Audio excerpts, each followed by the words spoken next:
देखो, ऐसा है कि मेरा दिमाग तो बिल्कुल भी काम नहीं कर रहा। अब तुम लोग मुझे बताओ कि इस विषय में आगे क्या कदम उठाना चाहिए। राजेश जी अपने परिवार के बीच यानी पत्नी और बेटे बहू के बीच बैठे हुए बोले, क्योंकि अभी थोड़ी देर पहले ही किसी लड़की का फोन उनके मोबाइल पर आया था कि उनके होने वाले दामाद रंजन की गलत आदतों की वजह से उसकी 2 शादियां सगाई होने के बाद टूट गई थी। मैं उसके और उसके परिवार के बारे में सब कुछ बहुत अच्छी तरह से जानती हूँ और उस लड़की ने जो कुछ बताया वो सब कुछ बिल्कुल सही भी था रंजन और उसके परिवार के बारे में। अब जब मामला अपनी बेटी का हो तो कोई पिता खतरा कैसे मोल ले सकता है। इसीलिए राजेश जी अपने परिवार के बीच बैठे विचार विमर्श कर रहे थे, क्योंकि उनकी बेटी कली की सगाई रंजन के साथ हो चुकी थी और शादी की तारीख भी बहुत जल्दी ही निकलने वाली थी। देखिए, मेरा तो यही मानना है कि अगर कली की सगाई टूट गई तो सचमुच हमारी बहुत बदनामी होगी। राधा जी बेटी की सगाई टूटने से होने वाली बदनामी के डर से बोली, लेकिन मम्मी जी, आपको क्या लगता है कि सिर्फ बदनामी के डर से ननद रानी की जिंदगी बर्बाद कर देनी चाहिए? और ऐसा नहीं है कि बदनामी सिर्फ लड़की की होगी, बदनामी तो लड़के की भी तो होती है। अब आप खुद ही परिणाम देखिए। रंजन के व्यवहार को देख जानकर ही तो हम लोग इस रिश्ते को तोड़ने की सोच रहे हैं, वरना वो लोग तो शादी के लिए बिल्कुल तैयार हैं। राधा जी की बहू नंदा शालीनता भरे शब्दों में बोली, मम्मी, नंदा बिल्कुल सही कह रही है। कैसे कर सकते हैं हम लोग रंजन के साथ कली की शादी, उस रंजन के साथ जिसकी शादी, जैसा कि उस लड़की ने बताया, कि 2 बार तय होते होते उसकी गलत आदतों की वजह से टूट चुकी है। बेटा प्रखर भी अपनी पत्नी नंदा की बात का समर्थन करते हुए बोला, मैं सोच रहा हूं कि इस बारे में पहले मेरे दोस्त गोपाल से बात की जाए। राजेश जी कुछ सोचकर बोले, हाँ, ये बिल्कुल सही रहेगा। पत्नी बेटा बहू सब लोग एक साथ बोले।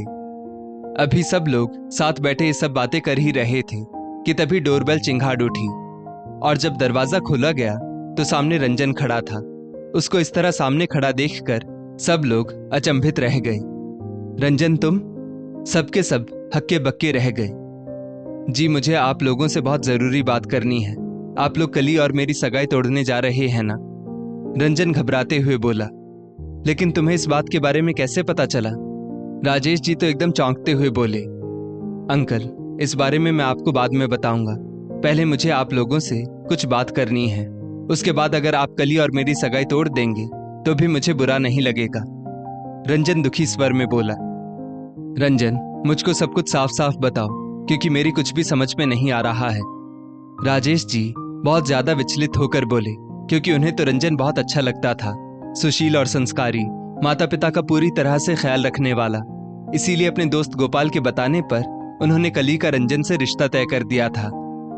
अंकल, आज आपके पास किसी लड़की का फोन आया होगा और उसने मेरी बहुत सी गलत आदतों के बारे में आपको बताया होगा और मुझको भला बुरा कहा होगा।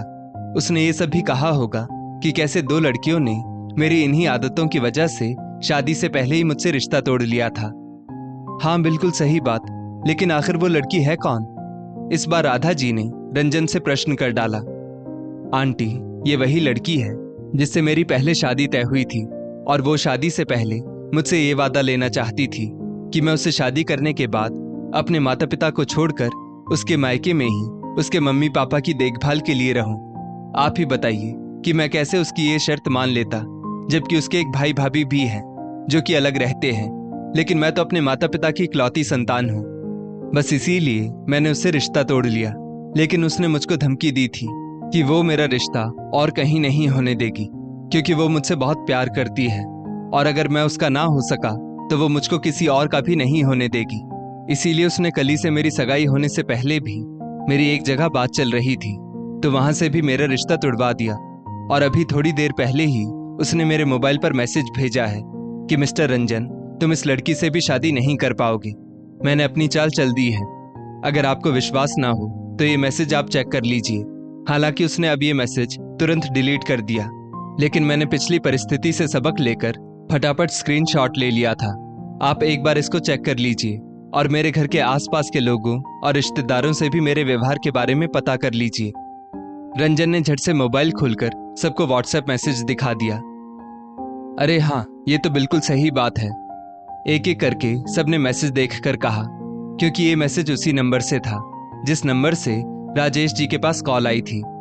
खैर, राजेश जी और प्रखर ने रंजन के बारे में गोपाल जी से और उसके घर के आसपास के कई लोगों से पता किया।